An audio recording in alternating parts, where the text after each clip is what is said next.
train de me dire on est un peu bloqué. Oui, attendez, je manœuvre. Jack, ça suffit.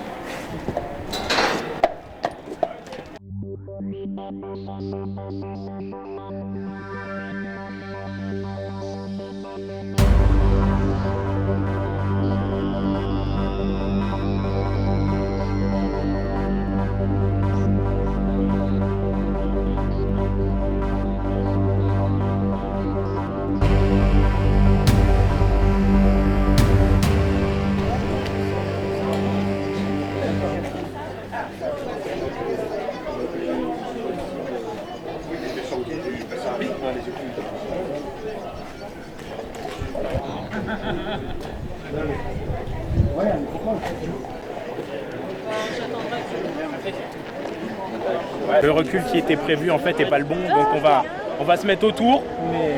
On va à côté de la police. Voilà. Bon, il y a un état pour lever les couleurs, quand même, on va partir là-bas. C'est le chef.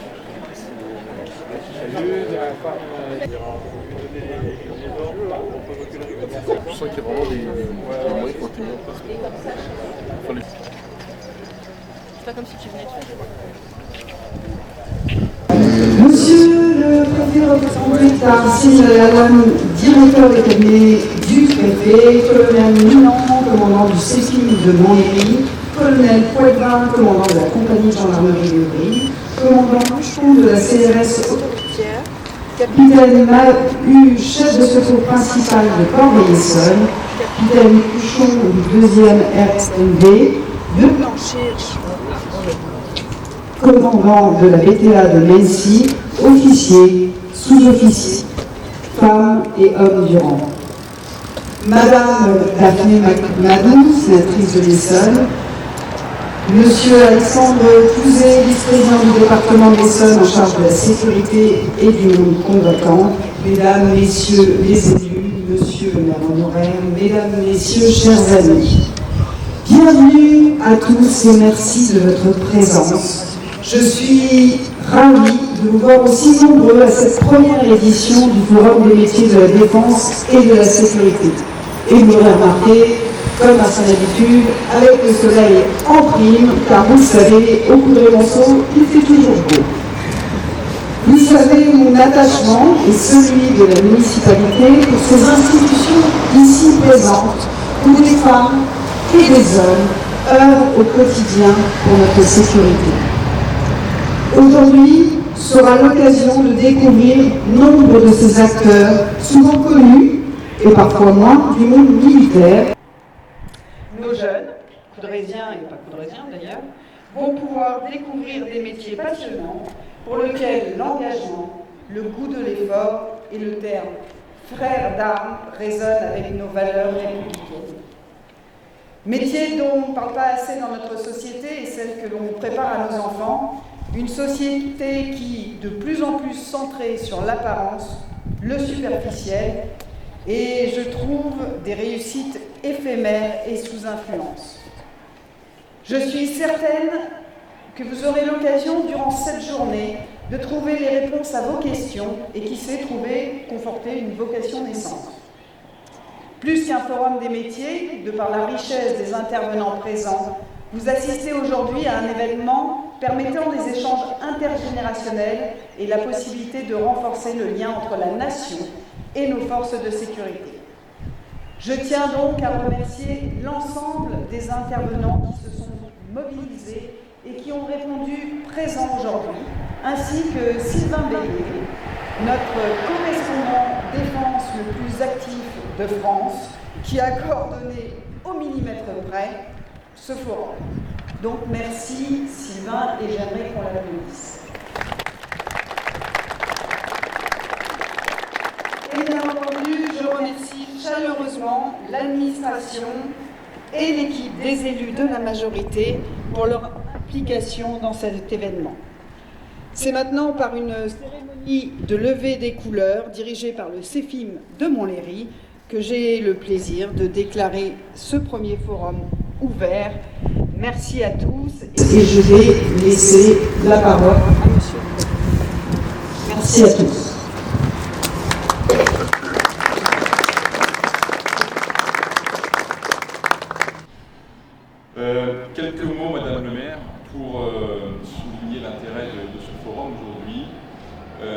je ne connais pas un seul des métiers qui sont représentés aujourd'hui sur ce forum qui ne soit pas un métier qu'on pourrait qualifier de métier en tension, c'est-à-dire un métier qui ne cherche pas à recruter. Qu'il s'agisse de nos militaires, pour à la fois assurer les missions qu'ils doivent assurer en métropole, mais également en OPEX, dans un contexte évidemment que le monde aujourd'hui a bien présent à l'esprit, qui a changé depuis un an, avec notamment le prix des canons, qui peut se rapprocher. On pensait éloigner à jamais peut-être de l'Europe et en tout cas du pays.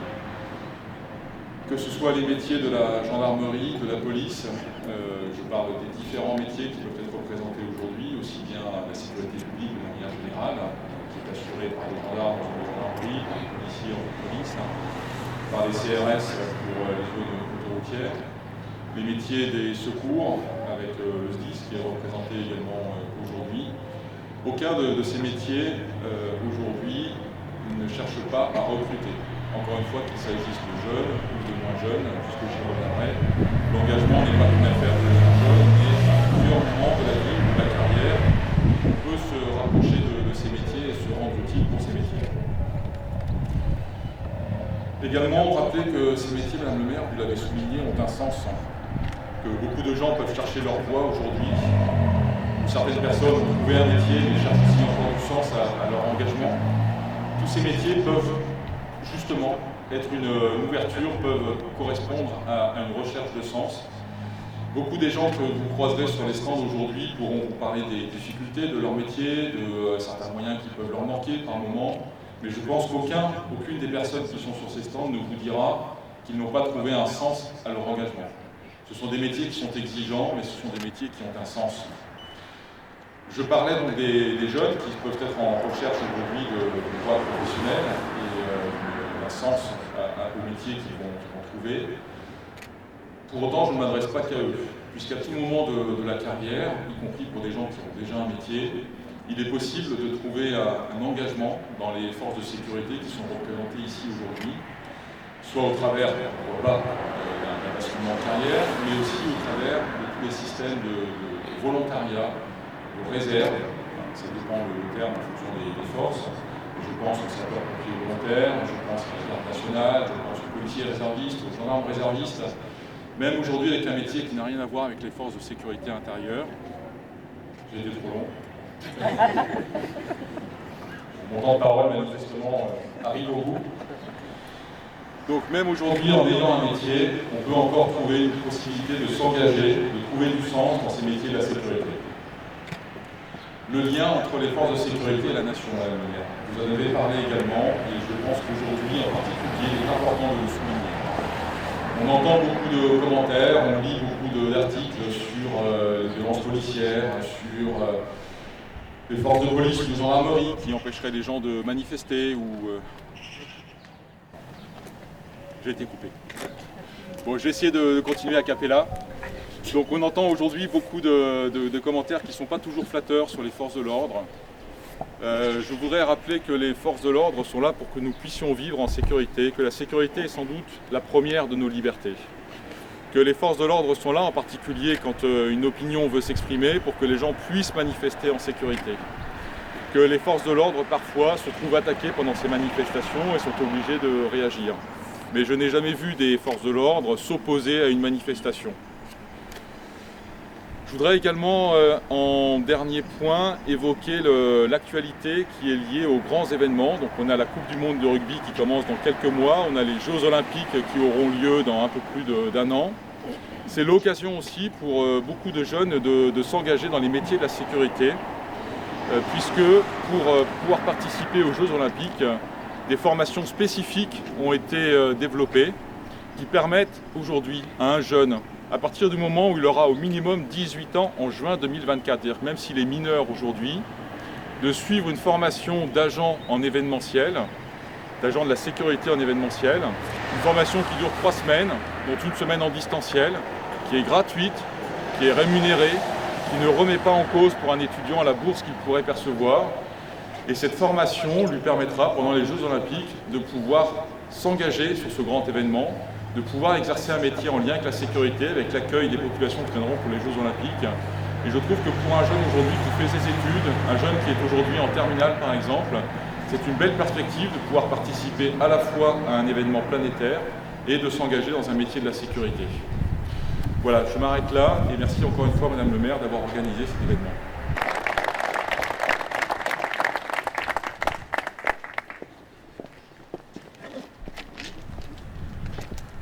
Participants à la cérémonie des couleurs, à vos commandements. Calmez-vous!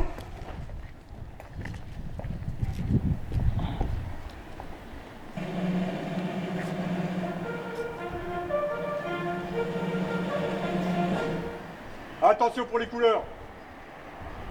Mon colonel, envoyez.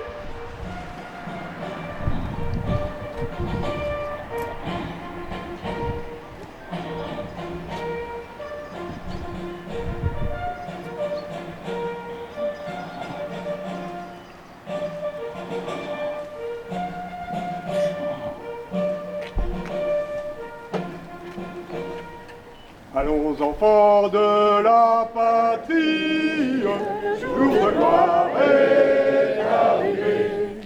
Contre nous de la tyrannie, l'étendard semblant élevé, l'étendard semblant élevé. Entendez-vous dans nos campagnes, ces féroces soldats qui viennent jusque dans nos bras, égorger nos fils et nos compagnes. Aux armes, citoyens, formés au bataillon, marchons, marchons, 1501 abreuve nos sillons. Non, repos.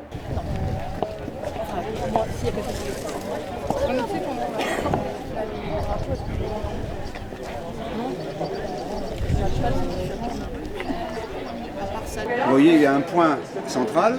Ah oui. Donc ça, vous le fixez sur le véhicule quand il arrive en face de vous. D'accord. Et ici, vous avez un bouton sur lequel on appuie quand on a le véhicule en visu. Et ça mesure instantanément la vitesse du véhicule qui arrive chez nous, sur nous, et également le nombre de mètres auquel il a été pris. C'est bien foutu quand même. Voilà. Et c'est une précision relativement... Et les policiers municipaux ont exactement le même. D'accord.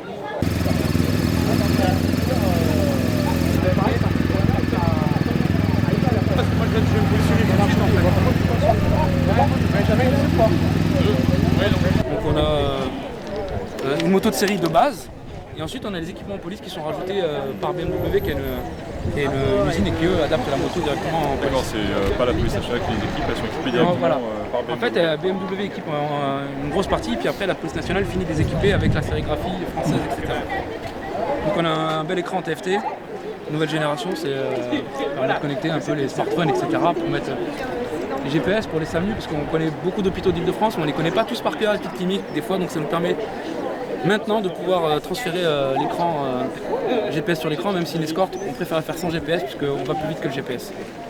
On a comme équipement police la radio de bord, donc on branche ici un câble qui est relié à notre casque, et qui nous permet de travailler avec la radio de bord, un bouton d'émission ici, les différentes commandes pour tout ce qui est gyro de ton, celles-ci sont équipées d'un régulateur, et on a des valises de travail, en fait, qui nous permettent de ranger nos affaires, nos sacoches, les différents documents qu'on a besoin pour pouvoir sur le terrain rédiger nos procédures, etc. Ici on a le boîtier d'équipement radio. Donc c'est là, comme c'est des motos qui pour l'instant ne sont pas encore en service sur la public tous les jours, elles sont en rodage, elles n'ont pas encore l'équipement radio, mais il y a un boîtier qui vient se fixer ici qui permet de commander tout ce qui est la radio police. Voilà. Et même avec les gants, vous arrivez à bien avoir accès à tous les commodos là. Oui, ça se fait plutôt bien. Les gants d'hiver sont beaucoup plus gros, mais c'est une habitude à prendre. Voilà.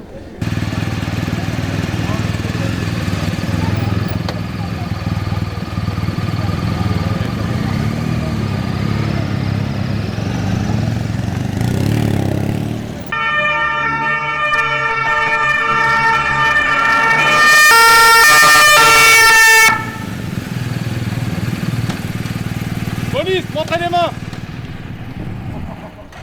Rentrez les mains, sortez les mains. Bougez pas. Les mains dehors, les mains dehors. On bouge pas, on bouge pas. Ok. Appuie. Gardez les mains dehors. Déverrouillez, ouvrez la porte. Déverrouillez la porte. Doucement, doucement. Les mains visibles. Ok, j'enlève la ceinture. La ceinture, monsieur. Retirez votre ceinture, monsieur. Doucement, la ceinture. La ceinture. Ok. Prends la main. On est bon. 803. Reçu. Sortez, monsieur. Donnez votre main. Ouvrez la porte.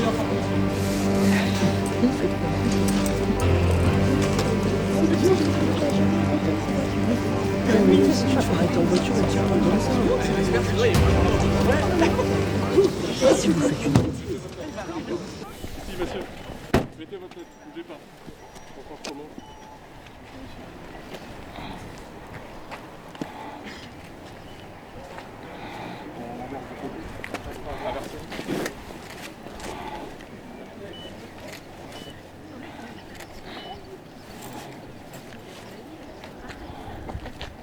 Palpation négative. Ok. Sur individu. Monsieur, on va vous promener. C'est bon? Ok, c'est bon, fini pour nous.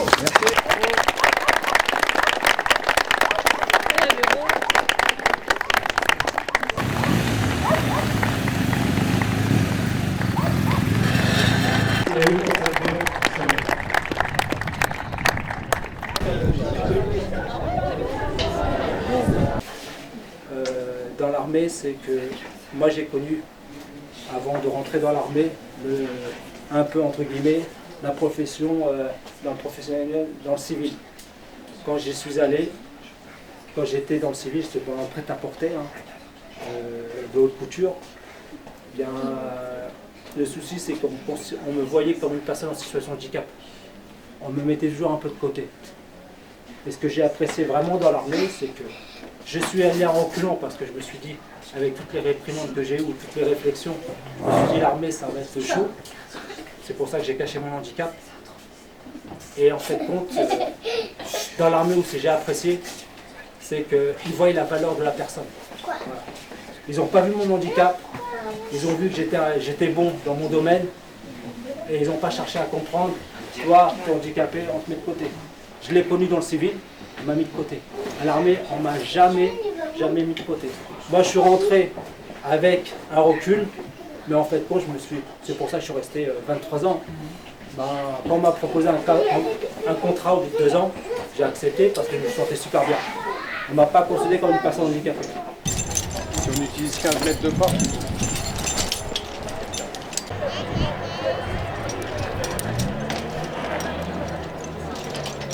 On prépare la civière et on peut mettre dans ces civières jusqu'à 400 kg. 400 kg. 400 kg, c'est pour les personnes qui sont un petit peu en surpoids. Oui. Et ça, on en fait de plus en plus. Le record dans le 91, c'est on a fait 323 kg. Ah oui, c'est énorme. Moi j'ai vu, c'était très délicat. On a une autre barquette qui va jusqu'à 1000 kg. Oui, pareil, c'est moi l'inventaire. C'est toi l'inventaire, d'accord. Moi, avant qu'on descende, je vais aller expliquer l'exercice. Ah bah oui. Et après, on lancera l'exercice. Tu m'as dit tête ou pied en premier? Tête en premier. Ok. Tête là-bas. Tête ou pied? Vous préférez quoi, tête ou pied? Oh, ça m'est égal. Le mieux, c'est quoi? Les pieds, c'est moins impressionnant. Non, moi, Allez, la tête, pied en premier. Ok. Alors comme je disais à votre collègue qui a la caméra, c'est va jusqu'à 400 kg celle-là. Ouais, 400 kg. Ça va, on n'est pas dans les 400. Là, je suis à... Même pas 70, quoi. Combien? 70 kilos. Ah, faut multiplier les cordes s'il vous plaît. Tu touches à rien. Lève les mains.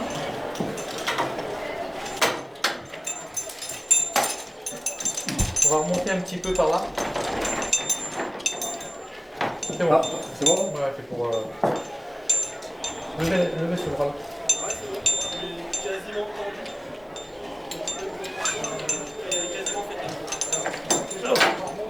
Ça vous permet de maintenir juste dans la barquette. Ça, c'est ce qui vraiment, si vous tient, c'est les cordes. Quoi. Ouais. Ok. D'accord. J'y vais dès que je l'ai harnaché. Ici, le capitaine Mahu va vous présenter ce que vous allez voir. On intervient en habitation. Pharex, elle supporte 400 kg. Une pathologie particulière qui nécessite. Ça va, donc t'as rien à craindre. Non, non, ça va. Donc généralement, c'est un exercice, de toute manière. Hein. C'est le dispositif qui prend en charge toute la prise en compte de la victime. Et la descente au niveau du parvis. Voilà. Alors c'est moi, c'est moi. On met du monde sur les ponts. Vos collègues, et donc également M. Garton, premier adjoint au maire, qui sera comme il est con, lui. Hein? Je dis. Une homme, là. Allez, c'est parti.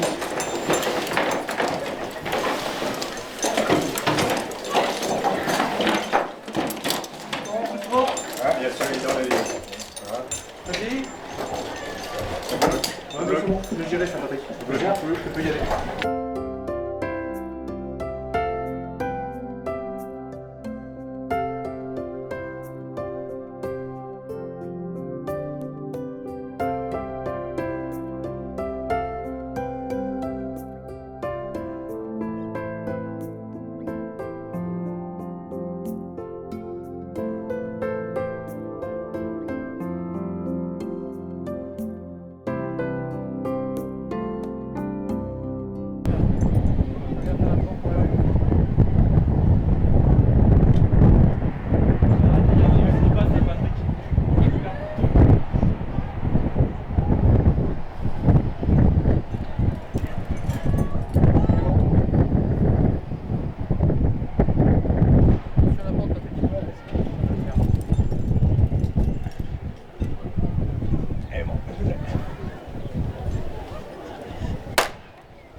Voilà. Une partie du bâtiment.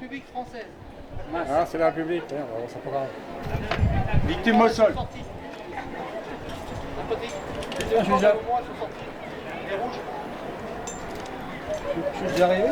Ouais. Je vais pas eu le temps de faire ma chaise.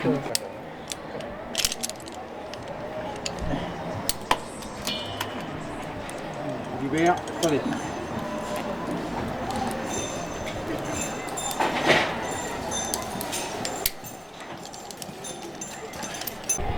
Eh bien, écoutez, je pense que nous pouvons applaudir nos sapeurs-pompiers, Monsieur Garton, qui est sorti correctement de sa civière.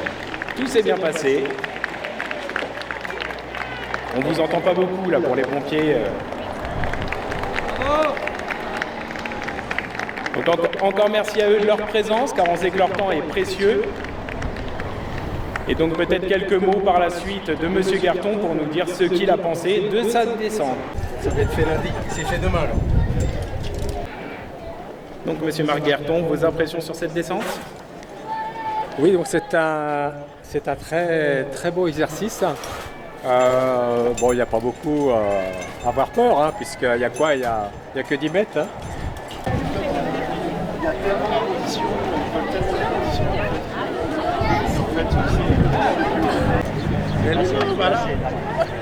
Il rigole, hein? Faut pas avoir peur.